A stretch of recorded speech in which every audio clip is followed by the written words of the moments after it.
Assalamualaikum warahmatullahi wabarakatuh. Halo teman-teman, pada kesempatan kali ini izinkan saya untuk memaparkan materi perkuliahan yang sudah saya rancang sedemikian rupa dengan judul prosedur pengelolaan bimbingan konseling ataupun BK yang terjadi di sekolah. Adapun materi ini sebagai panduan komprehensif untuk memastikan layanan BK yang efektif dan juga terstruktur demi tumbuh kembangnya siswa.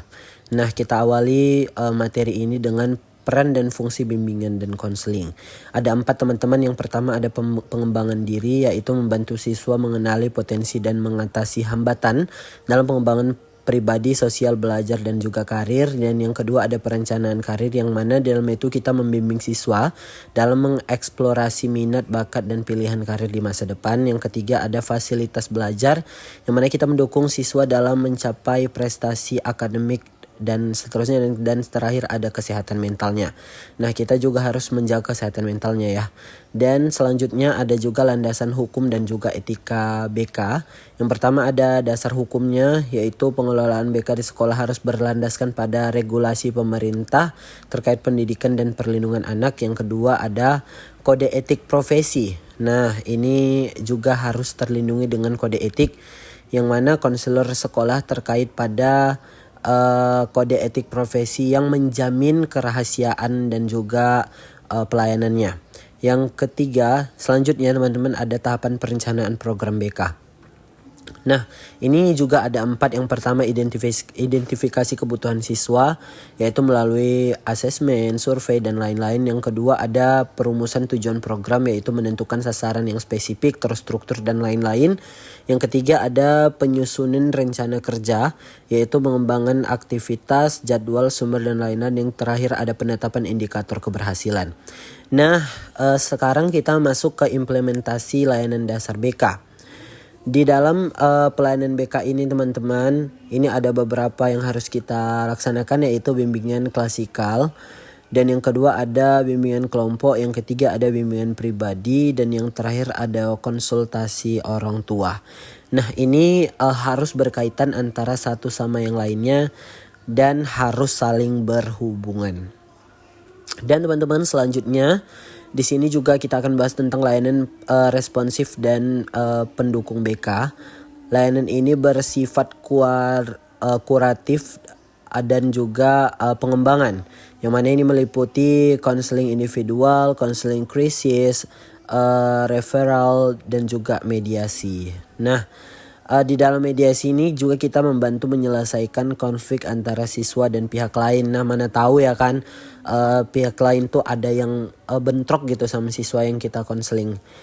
Yang kemudian teman-teman ada penilaian dan evaluasi program BK. Yang pertama ada tujuan evaluasi, yang pastinya evaluasi memastikan efektivitas program, mengidentifikasi kekuatan dan lain-lain, yaitu evaluasi proses, yang mana kita itu mengamati pelaksanaan layanan, dan ada juga evaluasi hasil mengukur dampak pada siswa. Yang kedua ada metode penilaian seperti angket kepuasan, observasi, dan lain-lain. Nah, selanjutnya di sini kita juga akan membahas sedikit tentang pelaporan dan tindak lanjut hasil BK.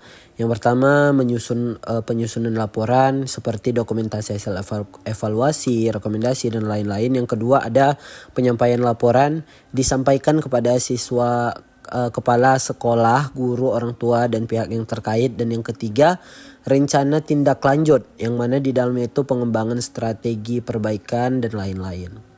Selanjutnya teman-teman ada juga kolaborasi dengan pihak terkait seperti guru mata pelajaran, orang tua ataupun wali murid, kepala sekolah dan manajemen, komunikasi dengan lembaga eksternal, dan juga siswa itu sendiri. Kalau tidak saling berkolaborasi, itu nanti ditakutkan akan ada simpang siur antara kerjasamanya gitu. Jadi harus saling berkaitan antara satu sama yang lainnya.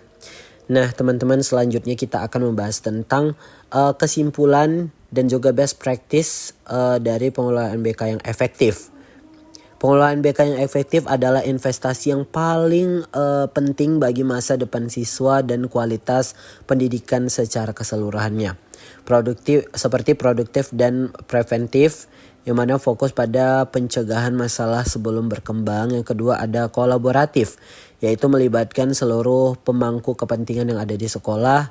Yang terakhir ada terukur dan juga ini harus terukur dan evaluatif, secara rutin menilai dan memperbaiki program yang ada, dan yang terakhir berpusat pada siswa. Nah teman-teman, ini mungkin yang bisa saya sampaikan. Semoga ini bisa menjadi bahan pertimbangan buat kita semua dan juga perbaikan, khususnya untuk lembaga yang kita naungi ataupun instansi yang kita naungi. Semoga bermanfaat. Wabillahi taufiq wal hidayah. Wassalamualaikum warahmatullahi wabarakatuh.